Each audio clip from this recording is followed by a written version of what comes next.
ভর সন্ধ্যায় অগ্নিকাণ্ডের ঘটনায় চাঞ্চল্য। ঘটনাটি ময়নাগুড়ি ব্লকের ব্রহ্মপুর বাজার সংলগ্ন পাহাড়পুর এলাকায়। স্থানীয় সূত্রে জানা যায়, ওই এলাকার বাসিন্দা বিনা সরকার একটি বাড়িতে একাই বসবাস করতেন। স্বামী মারা গিয়েছে প্রায় 4 বছর আগে। এদিন সন্ধ্যায় বাড়ির প্রয়োজনীয় জিনিস আনতে বাজারে গিয়েছিলেন ওই মহিলা। এরপর ভর সন্ধ্যায় সেই বাড়িতে একটি মাত্র ঘরেই দাউ দাউ করে আগুন জ্বলতে দেখে এলাকাবাসী। এরপর চিৎকার চেঁচামেচি শুরু করলে আশেপাশের লোকজন ছুটে এসে আগুন নেভানোর কাজে হাত লাগায়। খবর দেওয়া হয় ময়নাগুড়ি দমকল কেন্দ্রে ও ময়নাগুড়ি থানার পুলিশকে। তবে রাস্তা খারাপ থাকার কারণে সঠিক সময়ে ঘটনাস্থলে পৌঁছতে বেগ পেতে হয় দমকল কর্মীদের। ততক্ষণে খবর পেয়ে ছুটে আসে ওই মহিলাও। এলাকাবাসী সূত্রে জানা যায়, দমকল পৌঁছানোর আগেই মহিলার ঘরে থাকা ধান চাল থেকে শুরু করে যাবতীয় কাগজপত্র সহ সমস্ত আসবাবপত্র পুড়ে ছাই হয়ে গিয়েছে।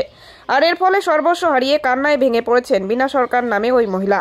এই বিষয়ে ময়নাগুড়ি থানার আইসি সুবল ঘোষ তিনি জানিয়েছেন, আমরা ঘটনার খবর পেয়ে দ্রুত ঘটনাস্থলে ছুটে আসি। আমরা ওই মহিলার পুড়ে যাওয়া ঘরটি নতুন করে দেওয়ার ব্যবস্থা করে দেব। পাশাপাশি বিডিও সাহেবের সঙ্গে কথা বলে মহিলা থাকা এবং খাওয়ার ব্যবস্থা করে দেওয়া হবে বলে জানান তিনি।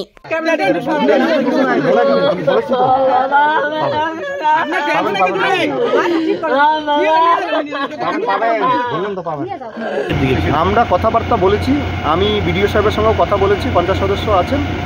ওনার আপাতত যে সমস্ত থাকা এবং খাওয়ার যে বন্দোবস্ত আছে সেগুলো আমরা করে দিচ্ছি।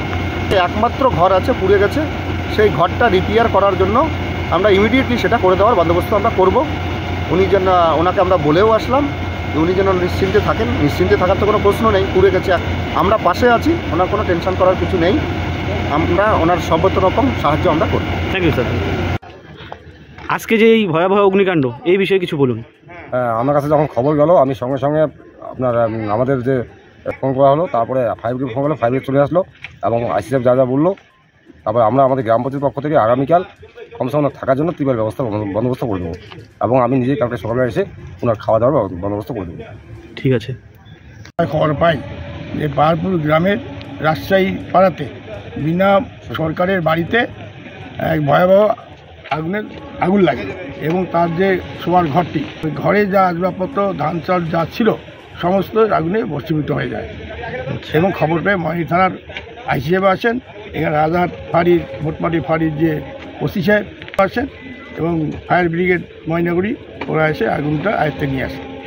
পরিবারকে কি আশ্বস্ত করলেন আপনারা? পরিবারকে আমরা আমাদের সরকারের পক্ষ থেকে পঞ্চায়েত, এখানে আমাদের পঞ্চায়েত সদস্যের প্রধানের হাজব্যান্ডও আছে, আমরা সবাই গ্রামবাসী আসি যে আমরা সরকারের পক্ষ থেকে যা যা করার অবশ্যই করব।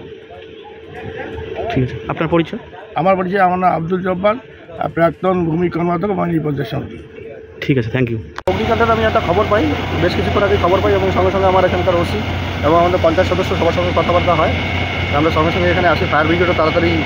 কিন্তু ভদ্রমহিলা যে বিনা সরকার আছেন, ওনার মানে গার্জিয়ান বলে কেউই নেই, উনি একাই আছেন এবং একটি ঘর যেটা পুরোটাই পুড়ে গেছে, এটা দেখলাম আমরা। এবার ওটা এবং আসবে এবং নেবানো গ্রামের লোকরা সবাই হেল্প করে যতটুকু পেরেছে সেটা করেছে।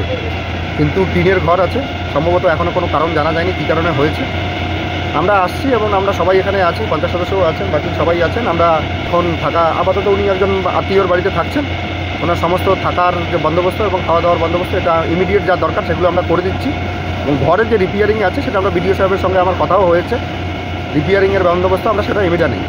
ওনাকে আমরা বুঝিয়ে আসলাম যে জেনারেলি একটা যদি পুড়ে যায় একমাত্র সম্বল একটা ঘর, সেটা ওনার দুঃখ হবে, উনি কান্নাকাটি করবেন।